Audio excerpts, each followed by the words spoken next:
Isang mapayapang hapon, Pilipinas. Ito po ang inyong balerina ng bayan, si Lisa Macuja, na bumabati sa lahat ng nakikinig sa DZRH at sa lahat ng nanonood ng RH-TV. Lalong-lalo na sa ating mga kasamahang alagad ng sining at kultura sa buong bansa.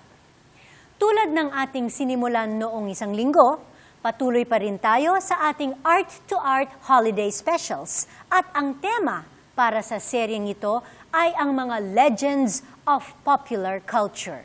Sa hapong ito, ang ating dalawang panauhin ay masasabing icons of modern dance sa Pilipinas dahil napakalaki ng kanilang naiambag sa pagpapasikat ng makabagong sayaw, lalo na ang contemporary jazz sa mahigit na 3 dekada.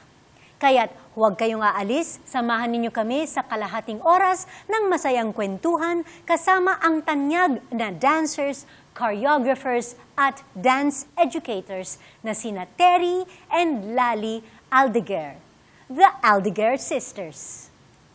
Musmus pa lamang sina Terry at Lali Aldeguer nang unang mamulat sa mundo ng pagsasayaw. Una silang nag-aral ng ballet sa ilalim ni Lydia Gaston at Elsie Torrejon sa Bacolod at nang lumipat sa Maynila, nagpatuloy silang mag-aral sa mga ballet teachers na sina Totoy Di Oteiza, Anita Kane at Julie Borromeo. Teenager pa lamang sila nang mabigyan ng pagkakataong lumabas sa isang TV commercial na naging hudyat ng kanilang pagsikat bilang The Aldeguer Sisters. Upang lalong mahasa sa contemporary dance, pumunta sila ng Amerika para magsanay sa ilalim ng mga respetadong choreographers at dance teachers tulad nina Luigi para sa contemporary jazz, Joe Tremaine sa modern dance at sa musical theater genius na si Bob Fosse. Taong 1974 nang itayo nila ang Aldeguer Sisters Dance Studio sa Green Hills at sa Makati. Noong 1999, tumulak sila papuntang Amerika kung saan naman itinatag nila ang Aldeguer Sisters Performing Arts Center sa West Covina, California. Habang nasa Amerika, naging aktibo rin sila sa pagtataguyod ng MAMA o Minority Artist for Mainstream America, isang movement ng mga multi-ethnic artists sa Estados Unidos. Bumalik sila sa Pilipinas noong 2011 at naging abala sa pag-oorganisa ng mga fundraising shows na tumutulong sumuporta sa mga simbahan, bahay ampunan, seminaryo at crisis centers para sa mga kababaihan at kabataang biktima ng pang-aabuso. Patuloy din silang nagbibigay ng scholarships para sa dance education sa mga kabataang maralita at sa mga out-of-school youth. Isang mainit na pagbati ang hatid ng Art2art sa premyadong performers, choreographers at dance educators na sina Terry at Lali Aldeguer, ang Aldeguer Sisters. Mga kaibigan, isa pang malaking karangalan na makasama natin dito sa ating programa ang icons of Philippine modern dance, the Aldeguer Sisters. Terry, Lali, magandang hapon sa inyo. Magandang hapon. Magandang hapon sa iyo, Lisa, at sa mga radio listeners ninyo at sa mga viewers ninyo. We're really very, very happy to be here with you. Of course, in advance, Merry Christmas! Merry Christmas! And to all of you, Merry Christmas! Bagong taon din. Okay, tulad ng nasabi kanina, ang ating Christmas holiday special sa Art2art ay gine-guest namin ang legends and icons dito sa ating programa. How does it feel to be called a legend and an icon of Philippine modern dance? Nagtuturoan silang dalawa? What can I say? I would say, hi. Well, really, do we feel old? But no, really, it's prestigious and it's an honor. Thank you so much, Lisa. Thank you. And it just means that we've been in the business too long and we have stayed there for quite some time. But it also means that behind that was a lot of work. Maraming trabaho before ka naman matawag ng icon. It's an honor and a big respect for us on our part and a privilege, number one, to also be with you in this show, Lisa. Oh, thank you. For having invited us. And I am looking forward to the second part of the show, which we will not reveal yet. Hindi pa natin sabihin yan. Yeah, it's a surprise. May surprise si Lisa para sa surprise. Well, madalas kapag may nakakilala sa akin in public, which I'm sure happens to you all the time, nagbabalay sila, nagge-gesture sila, nagtitiptoe, no? Tapos nag-iikot-ikot. From your experience, Ano yung trademark gestures ninyo na ginagaya ng inyong adoring public? Dalawang bagay lang yun. Okay. It's either they throw their head, itapon nila yung mga Head buhok nila, throw, they Yeah. would call the head throw, or and they the open their mouth. Yeah. They open their mouth or they do the head throw. Tandaan nila yan. You know? Yes, that's the signature Yes. Aldeguer sisters move. And besides that, they still don't know which one who is Lali or who is Terry. But we just want them to know we answer to both, to any name. We've got a news. And napapagkama lang kayong kambal. Kambal. Yes. Oo, lagi kambal. Which is not true. No, we No, are not. but also because it remains truth. Kasi hindi namin sinasabing aming edad. Okay. So it remains Hindi a niyo secret sinasabi of kung sino yung mas confidence. Kung sino matanda. mas- Okay. But somehow we've got the news to it, Lisa. They call me Lali, she would call her Terry, and And it's sometimes okay. we don't even correct them anymore. We just answer them. Don't Okay. have It's to, just like when they say Lisa with a Z, minsan hindi with ko a na Z rin or kinakorek. S. Lisa. It's a Lisa with an Lisa. S. or Liza. There you go. O sige, magbalik tanaw tayo.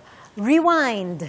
Go back to first introduction sa pagsasayaw.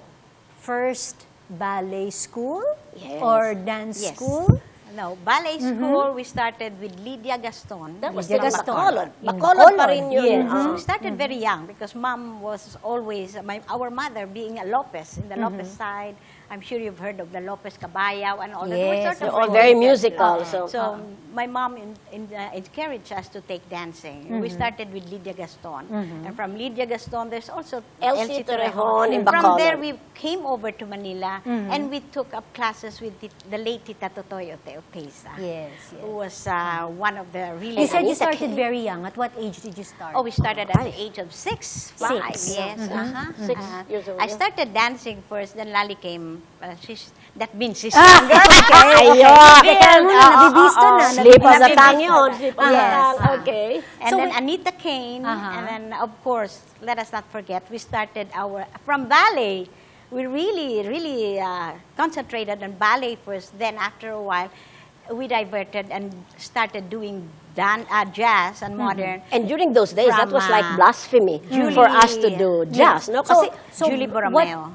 Bakit kayo nagdesisyon na gano'n na from ballet pupunta kayo sa modern dance? Kasi pumunta kami sa New York ni Terry because we were always, every summer, pumupunta kami doon to, to take up dancing, even in ballet, to perfect the profession. Eh, nakita namin yung jazz. And jazz was more freedom in dancing. There's not too many don'ts, di ba? Sa ballet, hindi pwede ito, hindi pwede yan. The discipline is there. The discipline, it was too Madame much. Lisa would know that. Yes, the you know French that. ballerina, of course. And how we impose it sa atin ng mga students din, no? Wag ganito, wag. And then came jazz. That was just a free-spirited kind of dance, your own way, interpreted, but with the ballet techniques. And that is why we shift, and we fell in love with it. And of course, then came television. commercial. And commercial dancing na ang television. Okay. So a lot of our friends and teachers were saying, jazz? How dare you take jazz after ballet? Di ba sa panahon natin noon, jazz was And everything. also, let us not forget, Lali, we also started the Polynesian here in the Philippines. So when that was the first time when we left for the States, then we went to Hawaii and all that. So we sort of introduced also Polynesian at that time. Tahitian, So Hawaiian. ballet was the basic foundation, our foundation. As it remains today. Yeah. As it remains today. But I watch television now, and maraming mga bata ngayon na makakasayaw na hindi nakadaan ng ballet. Because of hip-hop and the street dancing. But, like I said, they're just very talented to do that. Kasi, But although it affects the line exactly. and the technique. Wala lang The form, no? Wala yung basic Oo. foundation, So- the form, the line. Yes. But when you go to Broadway, you know that, Lisa, everything is still, ballet and jazz. Yes. Okay, so what was your biggest break as dancers? Oh, Commercial. we did a commercial that was for the hair. And before you know it, everybody was inviting us. Iniimbita kami sa lahat ng mga TV shows. Sabi namin, anong gagawin namin dyan? And then they called us. Actually, it was Pilita who started calling us the Aldeguer sisters. Sabi namin, napaka-corny naman. But you know, it ended that way. It went on, like you said, 3 decades of being the Aldeguer sisters. Sisters. We did a commercial. And then, of course, we did the opening of the Miss Universe here at the Folk Arts Theater. Yeah. That started on. Parang pareho din yung biggest, well, the popularity started sa akin. I did a commercial also. There you go. Tapos, Yes, Lisa, I linunch yung remember. commercial na yun sa Miss Universe. Oh, there you go. You see? Weird. We have something in common. That's weird. Yeah. And also an icon here of ballet. Okay, Aldeguer sisters, any sibling rivalry that came into the picture? Wala. Never. Never. No, my mom was there for us, really very strong in making sure. Making sure we don't argue, we don't fight, especially No.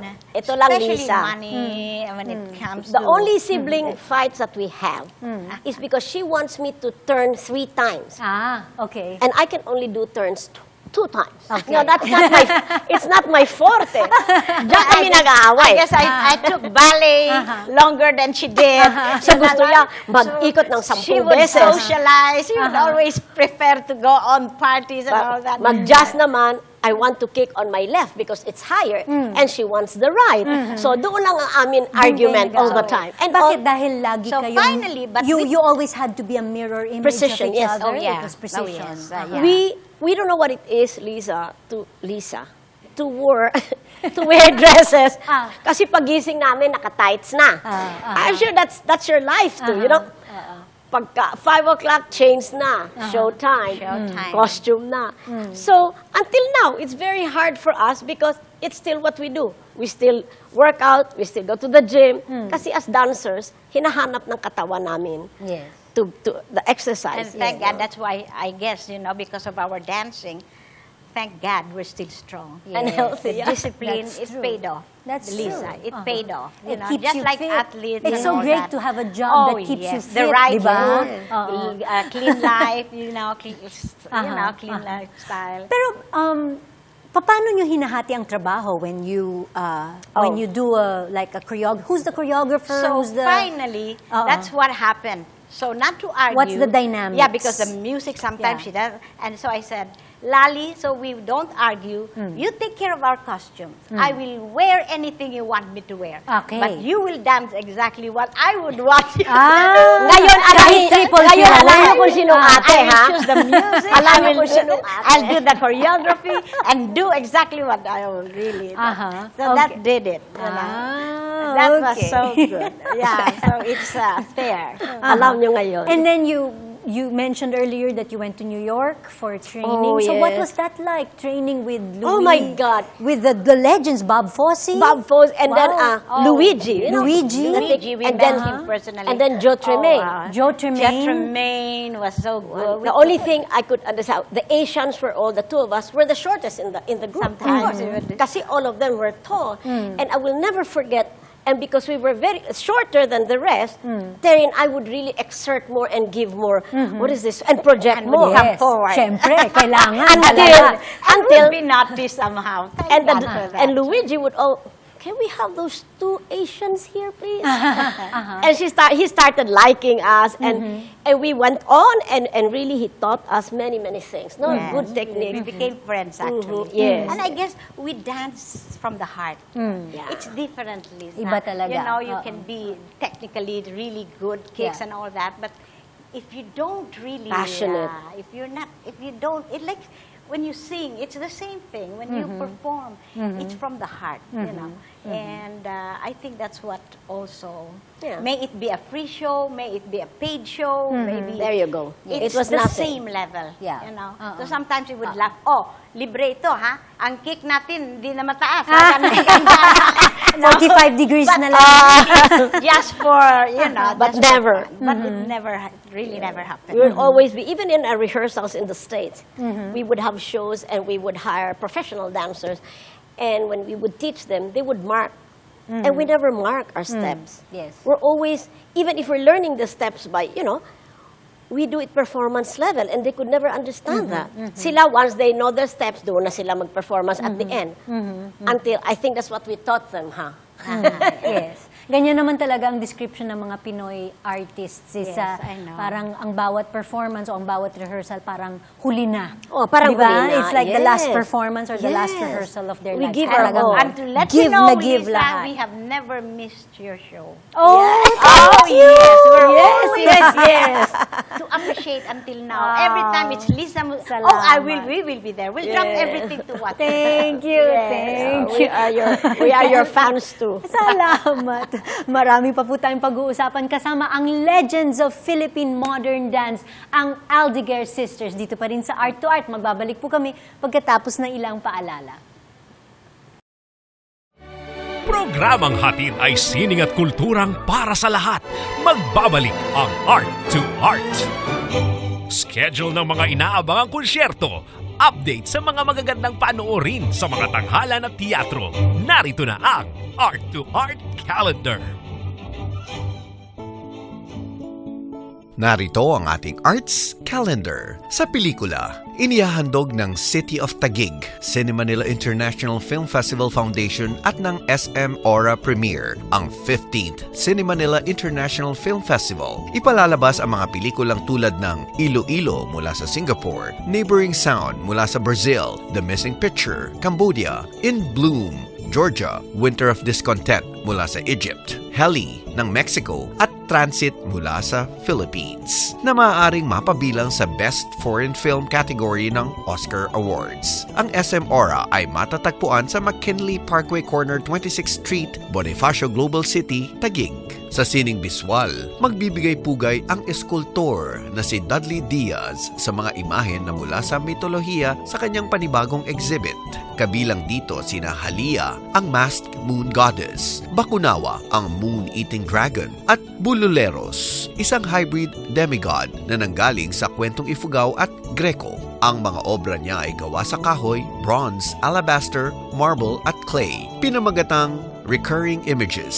Ang exhibit ay makikita sa Galleria 2000 na matatagpuan sa number 210 Loring Street, Pasay City hanggang January 6, 2014. Para sa karagdagang detalye, tumawag sa 831-9990. Sa teatro, 3 eksperto sa musical theater performance mula sa New York ang magsasagawa ng intensive training program para sa mga musical theater artists dito sa Pilipinas mula January 14 hanggang January 25, 2014. Ito ay kinabibilangan ni na Carmela Cinco, musical theater at vocal coach, Orlando Pabotoy, isang OBIE award-winning actor at physical theater specialist na nasa Juilliard Drama Division ng NYU Tisch School of the Arts, at si Alvin Konopka na naging musical director na para sa mga major Broadway at international productions. Ang training program ay bukas sa 25 participants. Kasalukuyang tumatanggap ng applications at para sa karagdagang detalye tumawag sa CCP Artist Training Division 832-1125 Local 1604 o mag-email sa ccp.artist.training@gmail.com.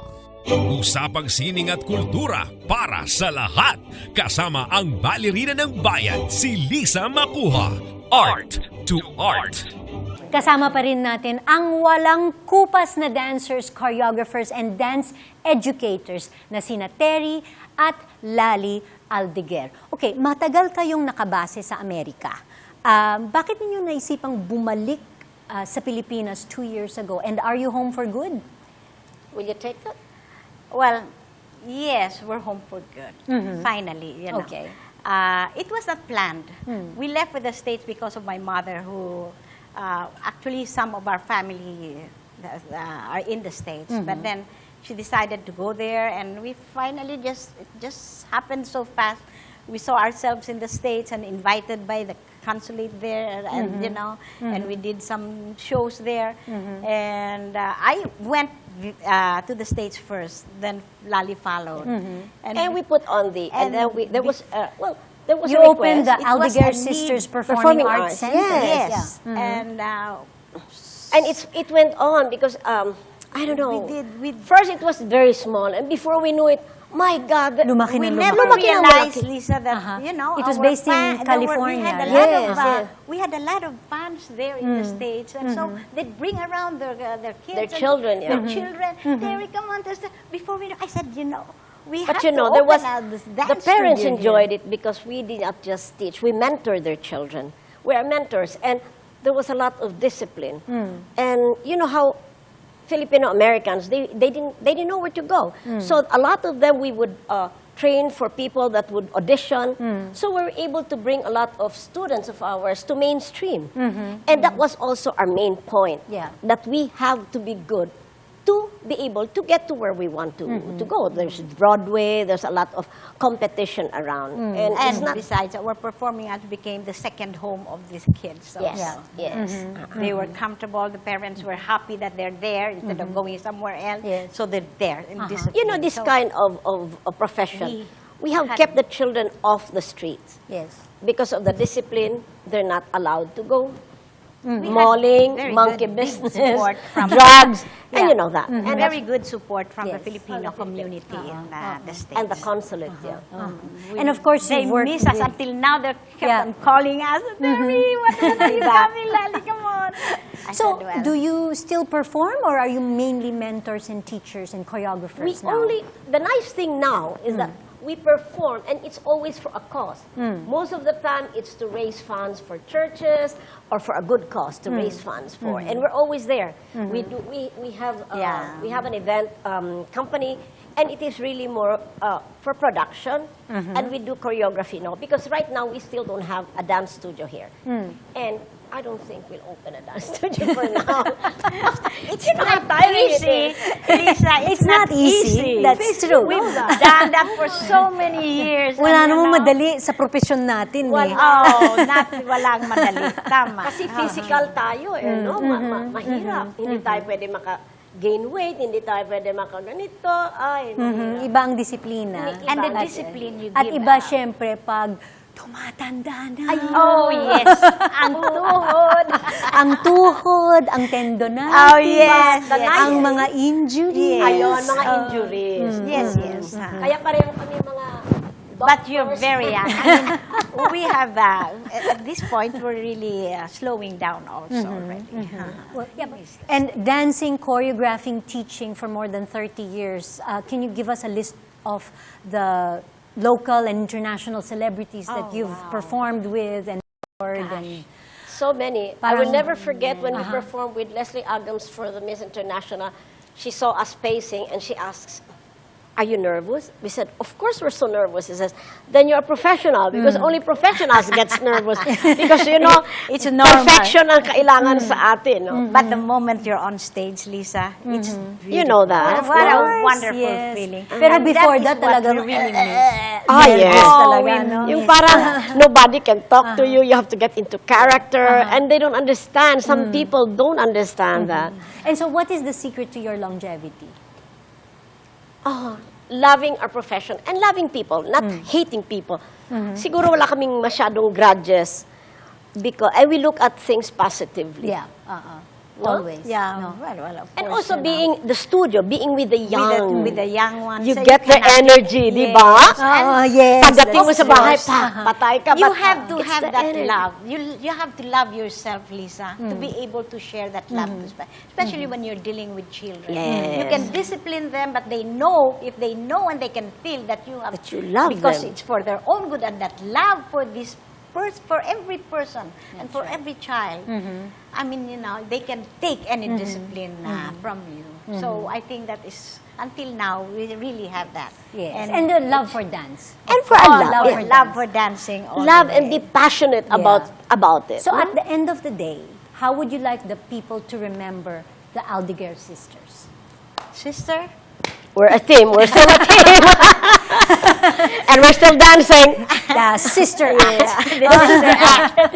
The head throws. And that we're still dancing. We are still able to dance. And thank And, God for thank that. God that we're still here And if you invite us, we can show We the still kids. Yes! And the And of church. course, And of syempre course. hindi pwedeng matapos ang episode nating ito Especially. na hindi ninyo ako tinuturuan ng Oh, inyong ayan. signature The prima moves. ballerina. Like Oh, that. my. I have to learn it from the Aldeguer sisters themselves. Lisa. Okay, wag mo lang kami ipa-toe shoes, okay? Hindi ito point shoes. Okay. This is the signature Aldeguer sisters Okay. plus one. Okay. Ako yung There nasa you go. likod, ha, mamaya. Oh, Sige. hintayin nyo yan. Okay. O mga kaibigan, mapapasubo ako ngayon dahil this is the Aldeguer sisters plus one. There you go. Okay, gagaya lang ako. Sige, turuan nyo ako. Okay, there you go. We do this 4 times. We do the turn. Yes, there you go. And then we do the slide. We do the slide. Okay? Okay, position. We'll do it one more time. Sige. From the very top. Here we go. 5, 6, 5, 6, 7. Go, turn. 1, 2, and side, flip, side, flip. One more time. 2. Now side, flip.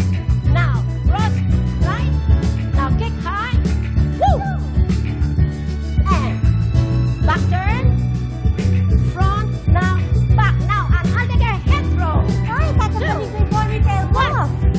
There. One more time. Now head throw. Oh, 1, 2, 3, 4, and ladies and gentlemen, Miss Lisa Macuja. Oh, that was so much fun. Ang taas naman ng sipa ni Lisa. Hinahabol ko.